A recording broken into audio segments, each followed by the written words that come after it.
Good morning. How are you? Morning. Thanks for being here. Thanks for having me. I'm excited. This is Oh, pretty amazing what you guys have done in such a short period of time. thank you. We appreciate you being on and all the value that you always bring to all of our agents. And I feel like we're going to get serious because you have a whiteboard behind you. Yes, I have a prop. I love it. I love it. Okay, so we have got Peter talking about pricing ahead of the market, and this could not be more important than right now. So seller pricing strategies. Peter, I know you sent me a couple things to share, so when you are ready for me to share those, just let me know, and I'll share my screen so everybody can see them. Okay. Will you start by just giving everybody a little quick bio and let everybody know about yourself? Oh, okay. Sure. So Peter Chabris here with Keller Williams in Cincinnati. The Chabris Group is our sales team. Last year we closed 351 units for about 70, I think it was $6 million in volume. The OP for Keller Williams Seven Hills, MAPS Mastery Coach, Keller Williams University, Master Faculty. I'm forgetting something, but those are the major roles I play. So many roles. Love it. Oh, Press just reminded us of one. Peter actually is the first agent in the Ohio Valley region to gross 2 million GCI. Woo, woo. I actually didn't do it. It was the team doing it together, but yes, we're super excited about that. And we were on track to do 3 million this year until everything changed. So. Oh, never say never. No, that's true. That's good. All right. Should we get into this, Dana? Yes, let's kick us off. Let's go. We got a lot to do in a short period of time here. Yep. And I was reviewing this chapter of Shift last night, looking at pricing ahead of the market. And the first concept on page 137 that the book talks about is this concept of the window of opportunity. And the window of opportunity has always exist. And that is, and we all know this as real estate agents, that first 2 to 3 weeks that you're on the market, you're going to get the highest proportion of showings on your listing. And that's when you want to sell the property because you have the most demand for the property, which means you have the most leverage when you're negotiating and you can get the closest amount to your purchase price or asking price because everybody is looking at it. The window of opportunity still exists when you go into a shifting market. The difference is that the stakes get higher because there are less buyers in the market. And as a market moves from a buyer's market to seller's market, the number of new entrants to the market, new buyers to the market wanes. It doesn't increase, even if you're going into peak season, which is what we're supposed to be doing right now. And so winning during that window of opportunity becomes more and more important. I started the business before the Great Recession, but I decided to grow up and be a big boy and build a big business right when the Great Recession hit. And so I've actually been grumping for about a year now saying, I wish we would just hit a recession so we can reset all this stuff. So unfortunately, I got what I was asking for. And I want to share today a couple of visual tools that I use that really helped me get my listings priced ahead of the market. So I'm going to leave the book a little bit and just focus on 2 visual tools for the gang. And if you have questions, Dana, interrupt me on behalf of everybody. Or if you see questions in the chat, I'm just going to go. Okay, perfect.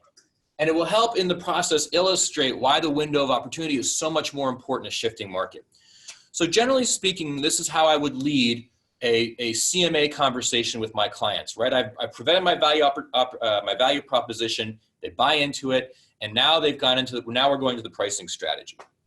So here's what I'll talk to my clients about. And can you see this okay? Yeah, we got it. Okay. So I think this graph is simpler than what you see in the book. And the concept is price and time. That's a clock. Mr. and Mrs. Seller, when we are usually pricing home, here's what we do. We look at a comparable sale that's similar to yours. And we use this as what we believe what we know what price looks like for a comparable property. What we'll do is we'll price you, the subject home, right here. And what will happen is we'll get an offer, we'll do some negotiating, and we'll wind up like right here. And they say, yeah, that makes sense. And you say, that's exactly right. But here's the problem, Mr. and Mrs. Seller. That is predicated on the assumption that the market is appreciating in value. The problem right now, Mr. and Mrs. Seller, is that we've shifted into a seller's market. So rather than the market appreciating in value, what is values doing? And I just zip it and they say they're going down or they're depreciating. And I said, it's exactly right. So if we have our comp and we price here, what happens over time? Can you see this okay, Dana? Yeah, it's kind of, yes. I think Make it everybody. larger?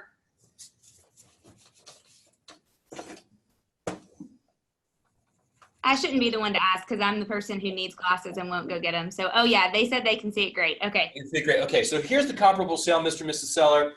If we price here with your subject property, over time, what happens? We're going to sit. You're going to sit. So what most people will do in this scenario is you say, okay, well, time has passed. We haven't sold. Well, we better go down to the price point of that comparable sale. But what's happened to the value of that comparable sale? Well, over the same period of time, that comparable sales value is now down here. And so what ultimately happens is time passes, you haven't sold it, you bring it down to here, but that comparable sales value is now down here. This, Mr. and Mrs. Seller, is called chasing the market. And when you chase the market, you actually sell it for less money than you would sell it at if you sold it correct, if you priced it correctly on the front end. So how do you price it correctly on the front end? What's the pricing strategy for that? Okay. If here's the comparable sale and we're in a depreciating market, where do we need to price the home to sell? And if you zip it, they're going to realize that they need to price right here. They actually have to underprice the property relative to the most recent sale. Why is that?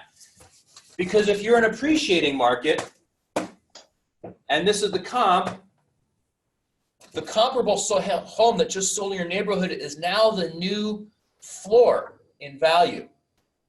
The challenge, Dana, is that when you're in a depreciating market, that comparable sale is now what? Ceiling. It's the ceiling. So when we say, okay, this comparable sale is at $200,000, you pricing at 200 is actually pricing behind the market because every single day the market is devaluing. So smart money actually prices just under fair market value. And in fact, if you turn to page, let's see if I can find it here real quick. If you turn to page 145 and shift, the last two sentences of the first paragraph read, in a falling market, which is what we're in, buyers have no faith in current prices and fear paying too much. As a result, they're looking for the lowest price home as an indication of the best value. Said simply, people don't know where the bottom is. So if they don't know where the bottom is, they're just going to look for the best value, which is the lowest price house, and they're going to have the most confidence about taking a risk and spending money in a down market by going with the most aggressively priced or the most aggressively valued house. Does that make sense? Yeah, absolutely. This is great. Now, let's give them a little perspective, Dana. And this is different than the graph I used to draw on the Great Recession, but I think it's germane. Markets go like this, right? Over time, if you believe in the American economy, over time they appreciate. The problem is they go in waves. They don't go in a steady pattern. So if you look at that at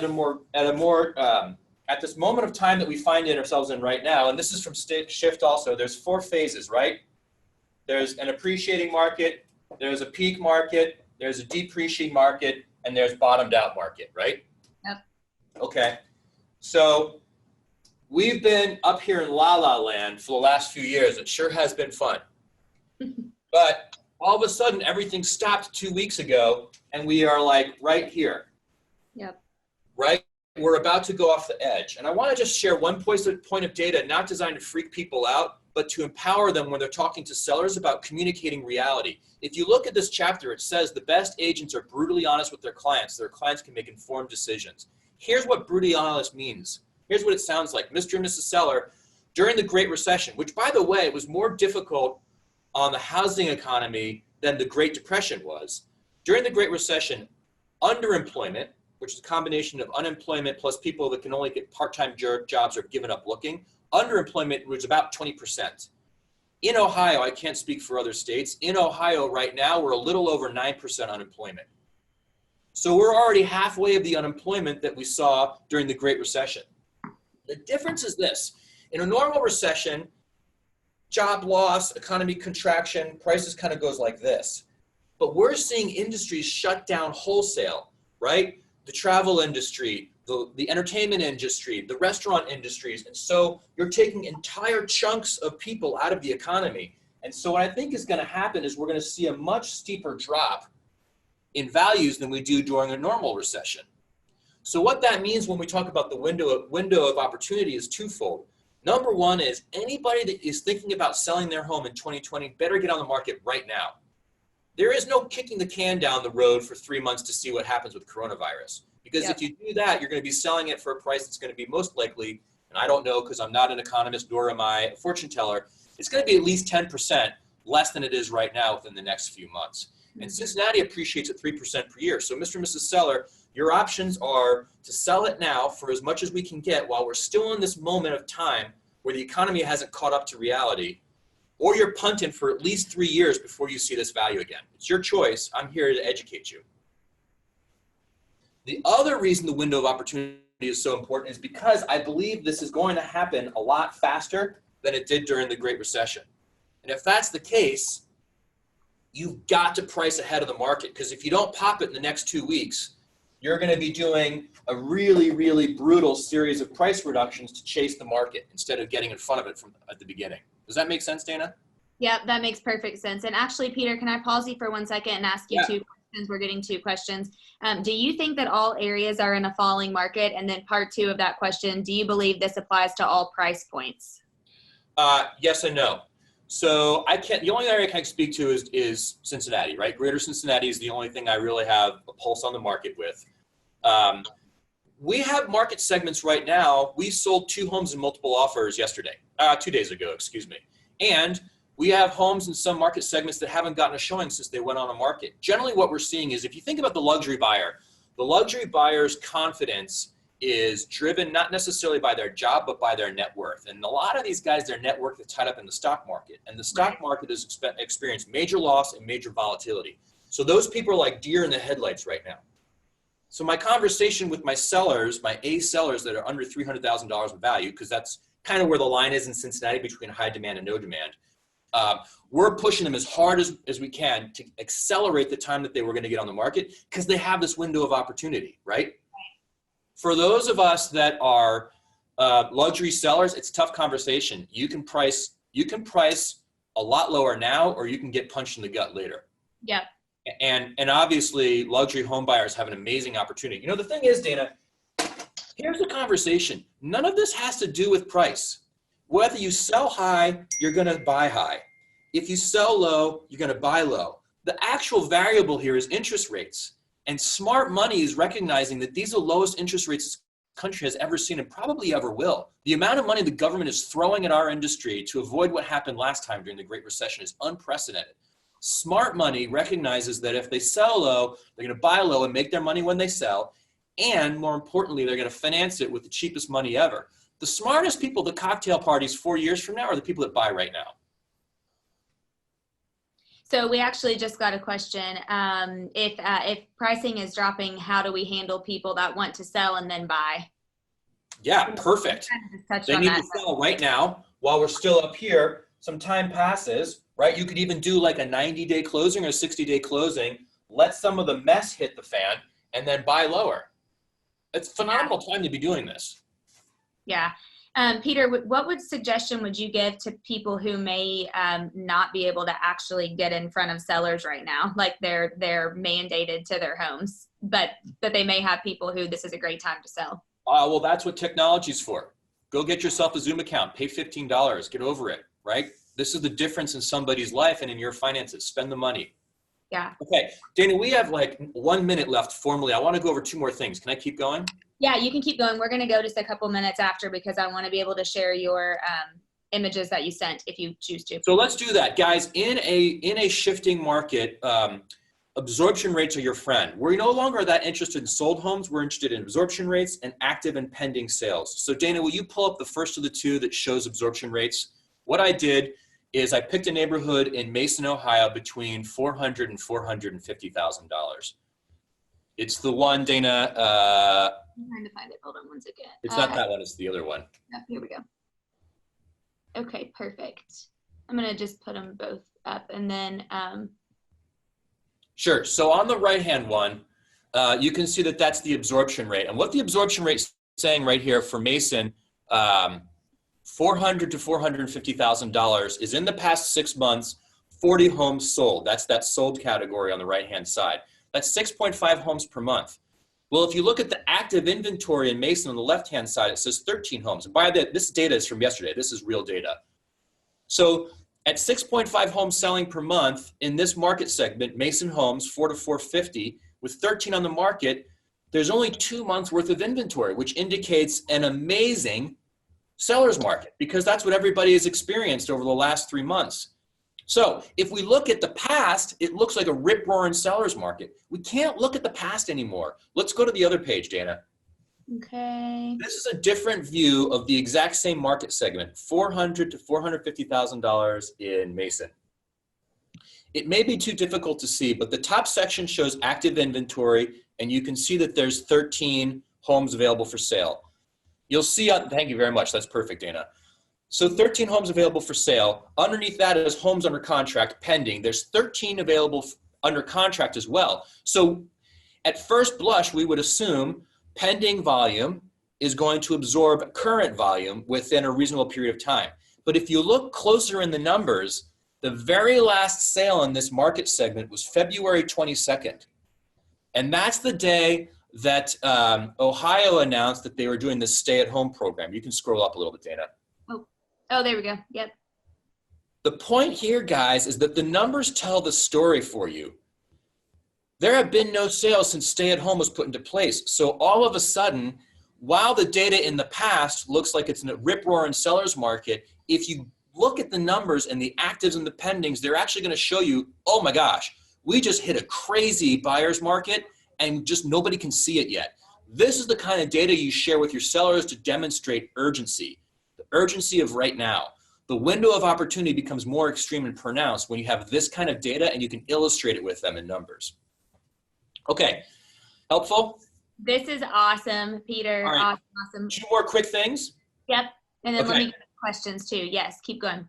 Okay, some language. This is language that I went to constant with my clients during the Great Recession. It is a race against time. It's also, frankly, a race to the bottom.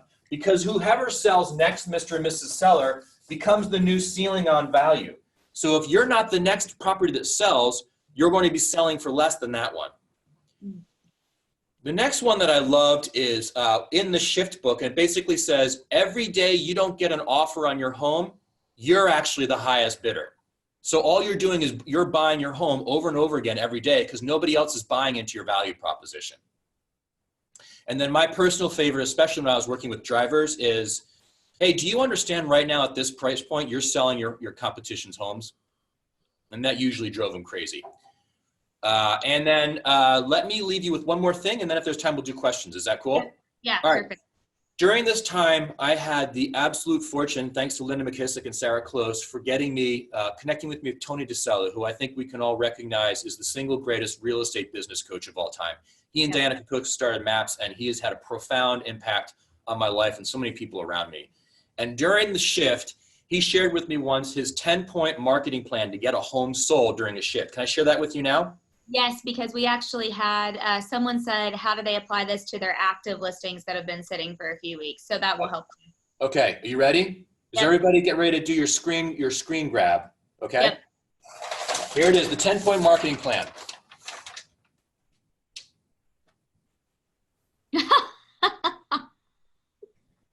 This is it, guys. If the property isn't priced right, you're dead in the water. You have to price ahead of the market. It's about price, price, price, price, price, price, price, price, price, and it has to look good too. That's it. What questions can I answer? That is amazing. Peter, you are so awesome. You crushed it. Okay, let me look through here just really quickly. You're getting a ton of love and praise. This is so awesome. This is so Great. good. Yes, you guys will get a video of Peter's presentation, so you can go back and get it. Oh, someone said it looked like there were a bunch of March dates on the pending list. Any thoughts? Yeah, What? if you look at that list, all the home sales are in March until March 22nd, and then there are no more sales. And that's the day, excuse me, not March 22nd. What was the, Sunday was the 17th, 20th? I can't remember. It's a blur right now. Yeah, it is a blur. I'll If go you back. look at, I think I may have highlighted the February one, but if you look back at that list, There are no more sales after that date was announced. Oh, yeah, you circled February. It should be. Sorry, it should have been March. That's okay. March the 20th. So he's right. Yeah, no more pendings after March. After March the 20th. Yeah, I sorry. So we're all doing a million things right now. I meant to circle the March the 20th, and I hit the February, and I apologize. Totally fine. That's totally fine. Okay, let me just run through and see. Yeah, man, people are. Yeah, somebody said, wow, I want to go do a listing consultation right now. Yes, this is awesome. Oh, hey, Chip James. Awesome, awesome. Okay, perfect. Peter, you crushed it. Let me just make, someone just said, just text my future seller about getting on the market now. Thank you so much. Yes. Excellent. Love Perfect. it. Peter, you are awesome. This All right, guys, you have a great day ahead of you. You got some major talent up after me. Thank you so much. I appreciate it. People, get those price reductions right now. The right thing to do as a fiduciary. Thanks, guys. I'll talk to you soon. Thank you.